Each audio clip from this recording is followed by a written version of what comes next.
Durante a vida, não são poucas as vezes que as pessoas se deparam com uma situação adversa e então se voltam para Deus.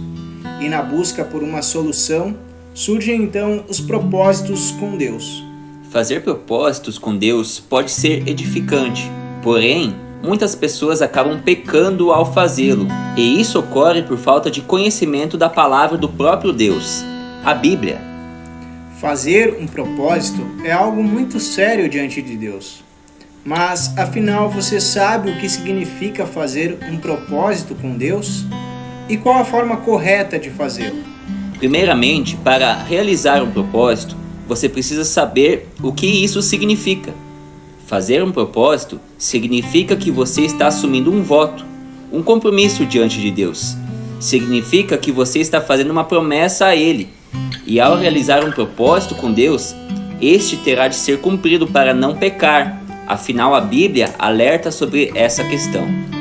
O rei Salomão disse as seguintes palavras no livro de Eclesiastes: Quando a Deus fizeres algum voto, não tardes em cumpri-lo, porque não se agrada de tolos. O que votares, paga-o. Melhor é que não votes do que votares e não cumprires. Nesse texto, o rei Salomão adverte a ter cuidado com aquilo que a boca pronuncia diante de Deus. Ou seja, é necessário ter muito cuidado com aquilo que pronunciamos para que não venhamos a pecar pelo muito falar ou muito prometer e depois talvez não cumprir. Nosso intuito não é desencorajar você a não fazer propósitos com Deus. Pelo contrário, nossa intenção é apresentar a forma correta de fazer propósitos e, com exemplos bíblicos, mostrar que Deus se agrada daqueles que fazem propósitos com Ele e os cumprem. Para começar, qual deve ser a intenção do propósito com Deus? A motivação pode ser diversa. A primeira é como forma de se aproximar mais e mais de Deus e ter um relacionamento com Ele. Um exemplo é o ato de jejuar. Sempre que o fizer, faça com propósitos. A segunda, com a intenção de demonstrar mais serviço para Deus, se dedicando mais ao reino de Deus. A terceira é como forma de agradecer a Deus por algo que Ele fez na sua vida.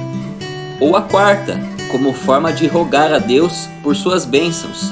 Mas para realizá-lo, é preciso ter em mente que a vontade de Deus é soberana à dos homens, conforme a oração modelo de Jesus.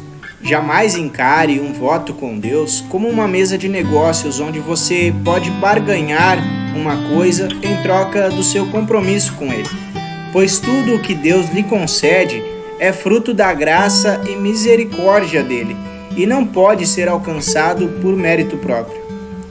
A Bíblia nos mostra diversos exemplos de pessoas que fizeram propósitos com Deus e o agradaram. Jonas havia desobedecido a ordem de Deus de pregar na grande cidade de Nínive, para arrependimento dos habitantes daquela cidade. O resultado da desobediência de Jonas foi sobrevir uma grande tempestade sobre o navio em que estava, e ao ser lançado ao mar, um grande peixe o engoliu. No ventre do grande peixe, Jonas realizou um propósito com Deus de obedecer a sua ordem e foi abençoado por Deus, podendo cumprir sua missão.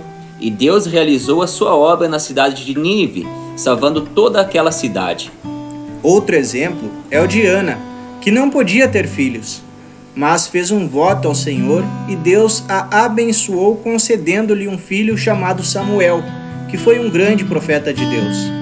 Ana cumpriu com seu voto e Deus a abençoou ainda mais, lhe concedendo que tivesse mais filhos. Entre outros exemplos que poderíamos citar, essas pessoas fizeram votos que seriam capazes de cumprir, e esse é outro cuidado que se deve ter quando fazer um propósito com Deus, que seja algo acessível de se realizar e não cause prejuízos a você ou a outras pessoas. Caso você tenha feito um propósito com Deus e não tenha conseguido cumprir, Deus é um Deus de misericórdia e certamente irá lhe perdoar. Basta se arrepender e pedir perdão a Ele.